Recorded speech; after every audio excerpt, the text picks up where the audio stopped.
بسم اللہ الرحمن الرحیم تلک الرسل فضلنا بعضهم على بعض۔ تیسرے پارے کی ابتدا ہے۔ انبیاء علیہم السلام کو اللہ تعالیٰ نے جو شرف بخشے اس کا ذکر ہے۔ بعض انبیاء کو اللہ تعالیٰ نے اپنے ساتھ براہ راست بات کرنے کا موقع دیا، کلیم اللہ کا لقب ملا۔ بعض انبیاء علیہم السلام کو روح القدس سے تائید کی گئی۔ بعض انبیاء علیہم السلام کو اللہ تعالیٰ نے یہ خصوصیت دی کہ وہ مٹی کے بنے ہوئے پرندوں میں پھونک مار دیتے، ان میں روح آ جاتی۔ بعض کو اللہ تعالیٰ نے یہ خصوصیت دی کہ کوڑ کے مریض، وہ مریض جن کا علاج نہیں ہو سکتا تھا، ان کے ہاتھ لگانے سے شفایاب ہوتے۔ مفسرین نے لکھا ہے کہ جس نبی کے دور میں جس چیز کا عروج تھا اس اعتبار سے اس نبی کو وہ معجزات دیے گئے۔ جیسے حضرت عیسیٰ علیہ السلام کے زمانے میں طب کا بہت زیادہ چرچا تھا، تو عیسیٰ علیہ السلام کو معجزات بھی اس طرح کے دیے گئے کہ جن کا تعلق طب سے تھا، ایسے مریض جو لا علاج تھے ان کو اللہ تعالیٰ نے ان کے ذریعے شفا دی۔ موسیٰ علیہ السلام کے زمانے میں جادو کا چرچا تھا، زور تھا، ان کا وہ جادو موسیٰ علیہ السلام کے ذریعے توڑا گیا۔ پیغمبر صلی اللہ علیہ وسلم کے زمانے میں فصاحت و بلاغت کے بڑے چرچے تھے، قرآن کریم کے نزول کے ذریعے ان کی فصاحت اور بلاغت کو توڑا گیا اور قرآن کی فصاحت کو غالب کیا گیا۔ پھر اس کے بعد یہ مضمون سمجھایا گیا ہے کہ ایک دن ایسا آئے گا کہ اس دن انسان کو نہ خرید و فروخت، نہ دوستی یاری، نہ تعلق، کوئی چیز کام نہیں آئے گی سوائے اس کے اعمال کی۔ حشر کے میدان میں انسان کی نیکیاں کام آئیں گی، اس کے علاوہ کوئی چیز کام نہیں آئے گی۔ پھر آیت الکرسی ہے جو قرآن کریم کی انتہائی جامع آیت ہے، 17 مرتبہ اللہ تعالیٰ کا نام صراحتاً یا اشارتاً اس آیت میں ہے۔ پیغمبر صلی اللہ علیہ وسلم نے حفاظت کے لیے اس آیت کو بہترین نسخہ قرار دیا ہے۔ قرآن کریم کی بعض آیات کی خصوصیت ہے کہ ان کو پڑھنے سے اللہ تعالیٰ کی طرف سے بندے کے ساتھ رحمت والا معاملہ ہوتا ہے، ان میں سے آیت الکرسی بھی ہے۔ اس کے بعد ایک اصول بیان فرمایا کہ دین میں داخل ہونے کے لیے تو کوئی جبر اور اکراه نہیں ہے، کسی کو مجبور نہیں کیا جائے گا کہ آپ اسلام قبول کریں، لیکن جو اسلام قبول کرے گا تو پھر وہ اسلام کے احکامات کے مطابق زندگی ضرور گزارے گا، پھر اس سے بغاوت نہیں کر سکتا۔ اسلام قبول کرنے کے لیے، کلمہ پڑھانے کے لیے تو کسی کی گردن پہ تلوار نہیں رکھی جائے گی، لیکن جو مسلمان ہے وہ اسلام سے بغاوت نہیں کر سکتا، ارتداد اختیار نہیں کر سکتا، دوبارہ مذہب کو چھوڑ نہیں سکتا۔ پھر ابراہیم علیہ السلام کا ذکر ہے اور حضرت عزیر علیہ السلام کا ذکر ہے کہ اللہ تعالیٰ نے ابراہیم علیہ السلام کے ذریعے بڑے ظالم بادشاہ نمرود کو خاموش کروایا اس کے درباریوں کے سامنے۔ اس نے کہا کہ جی مردہ شخص کو زندہ میں بھی کر سکتا ہوں اور زندہ کو میں بھی مار سکتا ہوں، اور اس کے لیے بطور مثال اس نے قیدی کو آزاد کر دیا، دوسرے کو قتل کر دیا۔ ابراہیم علیہ السلام نے فرمایا میرا رب تو وہ ہے کہ جو مشرق سے سورج کو لے کر آتا ہے، مغرب میں غروب کر دیتا ہے، تو مغرب سے نکال کے مشرق میں لے آ، کہ مشرق سے مغرب سے نکلے اور مغرب میں ڈوب جائے۔ اس میں وہ حیران ہو گیا، یہ کر نہیں سکتا تھا کیونکہ یہ خالصتاً اللہ تعالیٰ کی طرف سے ہونے والا نظام ہے، اس پر وہ خاموش ہو گیا۔ پھر اس کے بعد حضرت عزیر علیہ السلام کا ذکر ہے کہ ان کو اللہ تعالیٰ نے 100 سال تک ایک لمبا عرصہ نیند کا یا موت کا ان پر طاری رہا، پھر ان کو دوبارہ اٹھایا گیا۔ پھر ابراہیم علیہ السلام کے سامنے پرندوں کو موت دی گئی، پھر زندہ کیا گیا۔ یہ جو سورہ بقرہ ہے اس میں 5 جگہ پر یہ مضمون بیان ہوا ہے کہ بندے مرے، کوئی چیز مری، اس کی روح نکلی، پھر اسے دوبارہ زندہ کیا گیا۔ پہلا مضمون بیان ہوا ہے وہاں سورہ بقرہ میں جہاں حضرت موسیٰ علیہ السلام کے ساتھ لوگ گئے دور پر اور ان پر تجلی پڑی، ان کا انتقال ہوا۔ ثم بعثناکم من بعد موتکم، کہ مرنے کے بعد پھر ہم نے تمہیں زندہ کر دیا۔ پہلا واقعہ وہ ہے۔ دوسرا واقعہ وہ جو بھتیجے نے اپنے چچا کو قتل کیا تھا وراثت کے لیے، تو گائے کا گوشت اس کے ساتھ لگایا گیا تو مردہ اٹھ کر بیٹھ گیا، اس نے کہا کہ یہ میرا قاتل ہے۔ تیسرا واقعہ دوسرے پارے کے آخر میں گزرا ہے کہ ایک پوری جماعت وہ جہاد میں نکلنے سے انکاری تھی، اللہ تعالیٰ نے ان پر ایک وبا بھیجی، ان کی تعداد ہزاروں میں تھی، وہ مر گئے، پھر ان کو زندہ کیا گیا۔ چوتھا واقعہ یہ حضرت عزیر علیہ السلام کا ہے کہ ان کو 100 سال تک موت دی گئی، پھر اٹھایا گیا۔ پانچواں واقعہ ابراہیم علیہ السلام کا ہے کہ ان کے سامنے پرندے وہ ذبح کر دیے گئے، پھر اس کے بعد وہ ختم ہو گئے، پھر دوبارہ ان کو زندہ کر کے ان کے سامنے لایا گیا۔ یہ بہت بڑی دلیل ہے کہ انسان کو مرنے کے بعد دوبارہ اٹھنا ہے۔ پھر اس کے بعد انفاق فی سبیل اللہ، جتنی تفصیل سورہ بقرہ کی ان آیات میں انفاق کی بیان ہوئی ہے، تسلسل کے ساتھ قرآن کریم میں کسی اور جگہ بیان نہیں ہوئی۔ جو بندہ اللہ تعالیٰ کے راستے میں اپنا مال خرچ کرتا ہے، اس کو تشبیہ دی ہے اس خوشے کے ساتھ کہ جیسے ایک خوشہ ہو اور اس کے اندر فی کل سنبلۃ مئۃ حبہ، ہر ایک میں کہ ایک دانہ ڈالا، ایک دانے سے 7 خوشے نکلے، ہر خوشے میں 100 دانے ہیں، تو گویا کہ ایک نیکی 700 گنا تک پہنچ جاتی ہے۔ جتنا انسان کا اخلاص ہوگا اتنا ہی اس نیکی کو اللہ تعالیٰ کی طرف سے قبولیت کا شرف ملے گا۔ واللہ یضاعف لمن یشاء، اللہ چاہتا ہے تو اس سے بھی بڑھا دیتا ہے۔ پھر ایک اصول بیان فرمایا کہ جب نیکی کی جائے اور مالی صدقہ کیا جائے تو اس کے بعد اذیت نہ دی جائے۔ کہ اگر کسی پر مالی احسان کیا ہے تو پھر ایسا نہ ہو کہ پھر کل اس کے بعد تانے دینے کے لیے پہنچ جاتا ہے، اس سے نیکی ضائع ہو جائے گی، اللہ تعالیٰ کی طرف سے بندے سے مواخذہ ہوتا ہے۔ پھر وہ لوگ جو انفاق تو کرتے ہیں لیکن اس میں لوگوں کو دکھانا مقصود ہوتا ہے، ان کی مثال بیان فرمائی ہے کہ وہ ایسے ہیں جیسے کسی چٹیل میدان میں ہو اور ایک پتھر ہو بالکل چکنا، اس پہ ہلکی ہلکی سی مٹی ہے اور اس پہ کوئی دانہ ڈال دیں، بارش آئے تو وہ دانے کو لے کر چلی جائے گی، باقی چکنا پتھر رہ جائے گا اور کچھ بھی نہیں ہوگا۔ اور جو اخلاص کے ساتھ نیکی کرتا ہے، اللہ کے راستے میں خرچ کرتا ہے، اس کو اللہ تعالیٰ 700 گنا تک بڑھا دیتے ہیں۔ پھر اس کے بعد ایک مثال دے کر انسان کو سمجھایا ہے کہ یہ جو دنیا کی زندگی ہے، اس میں انسان جو کچھ کرتا ہے آخرت میں وہ اسی طرح اس کے سامنے آئے گا۔ اَيَوَدُّ أَحَدُكُمْ أَن تَكُونَ لَهُ جَنَّةٌ مِّن نَخِيلٍ وَأَعْنَابٍ تَجْرِي مِن تَحْتِهَا الْأَنْهَارُ، کیا تم میں سے کوئی بندہ اس بات کو پسند کرتا ہے کہ اس کے پاس ایک باغ ہو، اس باغ میں کھجوریں بھی ہوں، اس باغ کے اندر انگور بھی ہوں، نہریں اس میں بہتی ہوں، لَهُ فِيهَا مِن كُلِّ الثَّمَرَاتِ، ہر قسم کے پھل اس باغ میں بھرے ہوئے ہوں، یعنی بالکل عروج ہو بندے کا۔ وَأَصَابَهُ الْكِبَرُ وَلَهُ ذُرِّيَّةٌ ضُعَفَاءُ، وہ بندہ جس کا باغ ہے وہ بوڑھا ہے، کام کوئی نہیں کر سکتا، بس اس باغ کی آمدن ہے، اس کو کھائے گا، اولاد اس کے کسی کام کی نہیں ہے بلکہ اولاد خرچے مانگنے والی ہے، ذُرِّيَّةٌ ضُعَفَاء، کمزور اولاد ہے، چھوٹے بچے ہیں، کما کے دے نہیں سکتے، باپ ان پہ خرچ کرے گا۔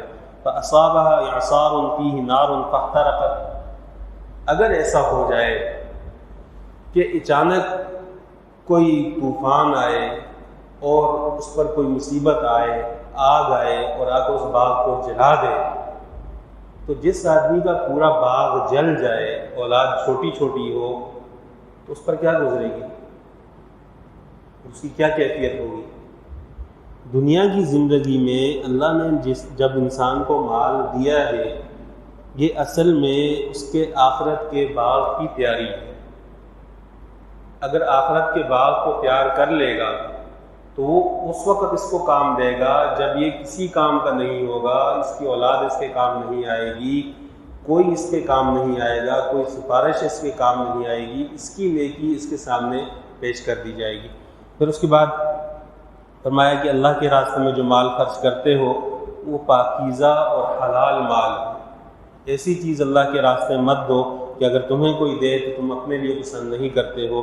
پھر ایک اصول بیان فرمایا کہ انسان اللہ تعالیٰ کے راستے میں جو خرچ کرتا ہے وہ اللہ کے ہاں جمع ہوتا ہے، اور اللہ تعالیٰ کے پاس جب جمع ہو جاتا ہے تو بندے کے لیے اس کی اجر و ثواب کا ذریعہ بن جاتا ہے۔ پھر وہ مصارف جن پر خرچ کرنا ہے، للفقراء الذین احصروا فی سبیل اللہ لا یستطیعون ضربا فی الارض، کہ وہ فقیر لوگ جو اللہ کے دین کے لیے لگے ہوئے ہیں، جہاد میں لگے ہوئے ہیں، وہ درس و تدریس میں لگے ہوئے ہیں، یعنی ایسے کام میں لگے ہوئے ہیں کہ وہ دین کو تو نفع پہنچا رہے ہیں لیکن اپنی دنیاوی ضرورت کا کوئی کام تجارت نہیں کر سکتے، اپنی معیشت کے لیے کچھ نہیں کر سکتے۔ وہ لوگ بہترین مصرف ہیں، یحسبهم الجاہل اغنیاء من التعفف، کہ جاہل آدمی ان کو مالدار سمجھتا ہے حالانکہ وہ لوگوں سے سوال نہیں کرتے۔ تعریفهم بسیماهم، ان کے چہروں سے تجھے پتہ چل جائے گا، لا یسألون الناس الحافا، لوگوں سے چمٹ کر نہیں مانگتے۔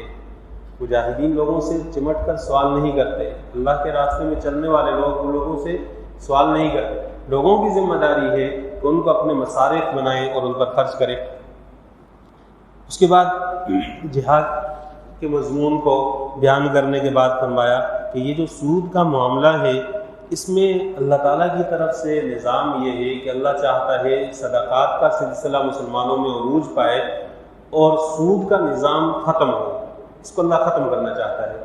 اگر کوئی شخص وہ سود کے معاملے کو ختم نہیں کرتا فَإِن لَّمْ تَفْعَلُوا فَأْذَنُوا بِحَرْبٍ مِّنَ اللَّهِ وَرَسُولِهِ، کہ اگر کسی نے سود کا معاملہ کر لیا تھا، اس زمانے میں جیسے تھا، پیغمبر صلی اللہ علیہ وسلم نے اعلان فرمایا سب سے پہلے اپنے چچا عباس کے سود کے معاملات ختم کرتا ہوں، فرمایا جو ایسا نہیں کرے گا اللہ اور اس کے رسول کی طرف سے اس کے لیے اعلان جنگ ہے، اور جب اللہ کی طرف سے اعلان جنگ ہوتا ہے تو سامنے والا ہی ہارتا ہے، اللہ تعالیٰ نہیں ہارتے۔ سود کے نظام میں انسان جب بھی، اب تو وہ لوگ جنہوں نے سودی نظام دنیا میں متعارف کروایا ہے وہ بھی آہستہ آہستہ اس بات کے قائل ہونے لگے ہیں کہ اس سے انسانیت کو نقصان پہنچتا ہے، مجموعی طور پر اس کے مفاسد زیادہ ہیں اور اس کے فوائد نہیں ہیں۔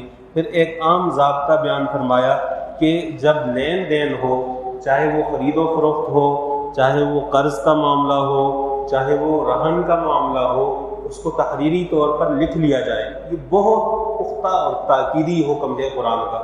یہ جو لین دین پہ جھگڑے بنتے ہیں اس کی بنیادی وجہ یہ ہے کہ اگر کسی کو قرض دینا ہے لکھ لے، کسی سے لیا ہے اسے لکھ لے، کوئی چیز بیچی ہے اس کو لکھ لے، خریدی ہے اس کو لکھ لے، کچھ معاوضہ دے دیا ہے کچھ باقی ہے اس کو لکھ لے، اگرچہ سگے بھائی کے ساتھ ہی معاملہ کیوں نہ ہو۔ کہ اگر جو معاملات ہیں تعاملوا کالاجانب عاشروا کالاخوان، کہ جب معاملے کی نوبت آئے، خرید و فروخت کا معاملہ ہے، قرض کا، لین دین کا، تو اجنبی بن جاؤ، سگا بھائی ہو اس کے ساتھ بھی اجنبی بن جاؤ۔ اور جب معاشرت کا موقع آئے، حسن سلوک کا موقع آئے، تو پھر سگے بھائیوں کی طرح دوستوں کے ساتھ معاملہ کرو، کوئی حرج نہیں ہے۔ پھر اس کے بعد چونکہ صورت میں احکامات حج کے بھی بیان ہوئے، زکوٰۃ کے بھی، نکاح کے بھی، طلاق کے بھی، آخر میں دعا مانگی گئی ہے کہ یا اللہ اتنے ہمارے اوپر اتنا بوجھ مت ڈالنا جس کا ہم تحمل نہ کر سکیں۔ اس کے بعد سورہ آل عمران ہے، اس صورت میں 80 آیات نازل ہوئی۔ وفد نجران پیغمبر صلی اللہ علیہ وسلم کے پاس آیا، اس نے آ کر پیغمبر صلی اللہ علیہ وسلم کو مناظرے کے ذریعے قائل کرنے کی کوشش کی کہ حضرت عیسیٰ علیہ السلام اللہ کے بیٹے ہیں۔ پیغمبر صلی اللہ علیہ وسلم نے جب ان کی بات نہیں مانی، ان سے فرمایا کہ چلو آپ اپنے بڑوں کو لے کر آؤ اور میں اپنی اولاد کو لے کر آتا ہوں، مباہلہ کرتے ہیں اور اللہ تعالیٰ سے دعا مانگتے ہیں کہ جو جھوٹا ہے اس پر اللہ کی لعنت ہو۔ تو وہ 80 آدمی تھے، ان میں سے 14 بندے ان کے بڑے سردار تھے مذہبی اعتبار سے۔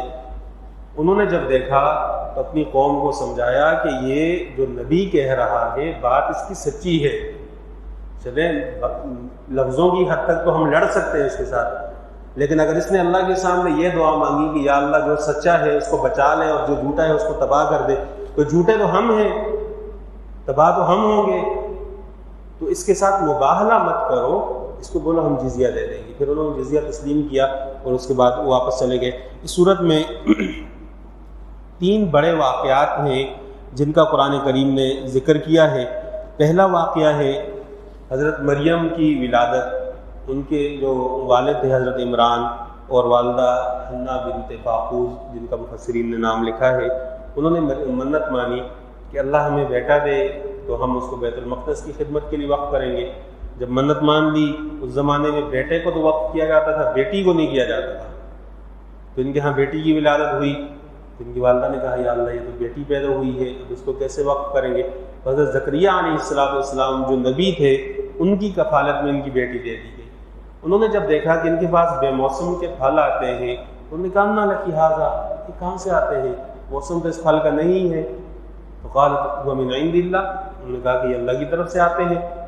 جب انہوں نے دیکھا کہ بغیر موسم کے پھل مل رہے ہیں تو اب ان کی اولاد نہیں تھی، انہوں نے کہا کہ یا اللہ بغیر موسم کے پھل دے سکتا ہے تو اس 100 سال کے بوڑھے کو اولاد بھی دے دے۔ اولاد دینا وہ اللہ کے اختیار میں ہے۔ فرشتے نے ان کو بشارت دی کہ اللہ تعالیٰ آپ کو بیٹا دیں گے جس کا نام یحییٰ ہوگا، اس کی یہ خوبیاں ہوں گی۔ پھر اللہ تعالیٰ نے ان کو بیٹے سے نواز دیا۔ پھر حضرت مریم کے ہاں بچے کی ولادت ہوئی، اور وہ ولادت بغیر باپ کے ہوئی۔ یہ بھی ایک ایسا واقعہ تھا کہ جس پر بہت لوگوں کو تعجب ہوا۔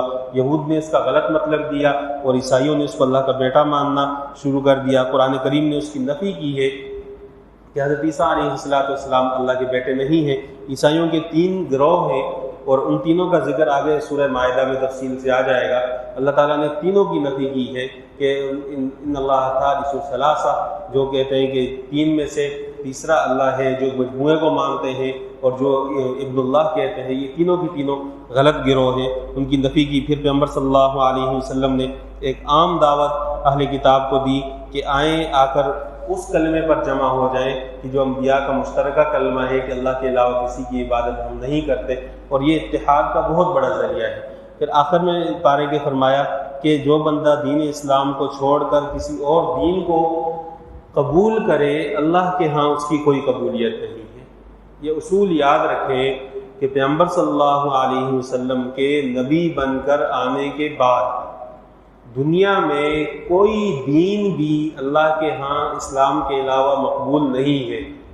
وَمَن يَبْتَغِ غَيْرَ الْإِسْلَامِ دِينًا فَلَن يُقْبَلَ مِنْهُ، چاہے کوئی بڑے سے بڑا عبادت گزار بن جائے لیکن اسلام کے علاوہ کسی دین کو قبول کیے بیٹھا ہے، چاہے وہ عیسائی ہو، یہودی ہو، بدھ مذہب کا ہو، ہندو ہو، کوئی بھی مذہب ہو، اسلام سے ہٹ کر کوئی مذہب اگر اختیار کرے گا پیغمبر صلی اللہ علیہ وسلم کی بعثت کے بعد، اللہ کے ہاں اس مذہب کو شرط قبولیت نہیں ملے گا۔ پھر اہل کفر کے متعلق فرمایا کہ یہ جب مر جائیں گے تو اللہ کے سامنے یہ آخرت میں جا کر جب فدیہ دینے کی کوشش کریں گے کہ دنیا میں ہم نے جو کچھ کیا پوری دنیا ہم اس کے بدلے میں دیتے ہیں، ہماری جان چھوٹ جائے، اللہ تعالیٰ کی طرف سے ایسا معاملہ ان کے ساتھ نہیں کیا جائے گا۔ جو یہاں کیا ہے اس کا حساب اللہ کے سامنے دینا ہوگا۔ وَمَا لَهُم مِّن نَاصِرِينَ، اللہ کے سامنے کوئی بندہ اللہ کی مرضی کے بغیر کسی کی مدد نہیں کر سکے گا۔ یہاں جو کیا ہے وہاں جا کر انسان اس کا پھل پالے گا۔ اللہ تعالیٰ سے دعا ہے قرآن تعلیمات پر عمل کرنے کی توفیق عطا فرمائے۔